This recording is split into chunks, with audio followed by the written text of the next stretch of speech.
আরে কি করা হচ্ছে? আমি আরটি আর আমি ওটি। আমি হচ্ছিলাম রিজার্ভ ট্যাঙ্ক। আমি তো ডায়াগ্রাম ব্যক্তি।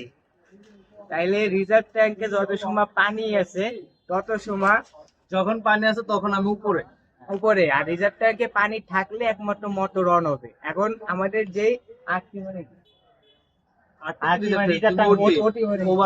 ওভারহেড ট্যাঙ্কে যখন পানি থাকবে তখন কি আমাদের মোটর অফ হয়েছে, আর যেই আমাদের পানি শেষ হয়ে যাবে তখন এইটা যেই নিচে চলে আসবে তখন এই ডায়াগ্রাম কি দেখা যাচ্ছে, আমাদের মোটর অন হয়ে যাচ্ছে। কিন্তু আবার যখন ওইটা উপরে চলে আসবে তো মোটর অফ হয়ে যাবে। কিন্তু যখন আমাদের রিজার্ভ ট্যাঙ্কে পানি থাকবে না তখন এটা নিচে চলে আসলো, তখন এইটাই যদি পানি না থাকে তাও অন হবে না, অন হবে না। এটা অন হবে না। তার মানে আমরা এখানে একটা অটো কানেকশনের ব্যবস্থা করে দিছি। কোনো ব্যক্তি যাইতে হবে না, একাই আর কি পানি উঠবে, অন হবে। এই হলো সেই কানেকশন। আর এই হলো ডায়াগ্রাম, এই হলো কাঙ্ক্ষিত ডায়াগ্রাম।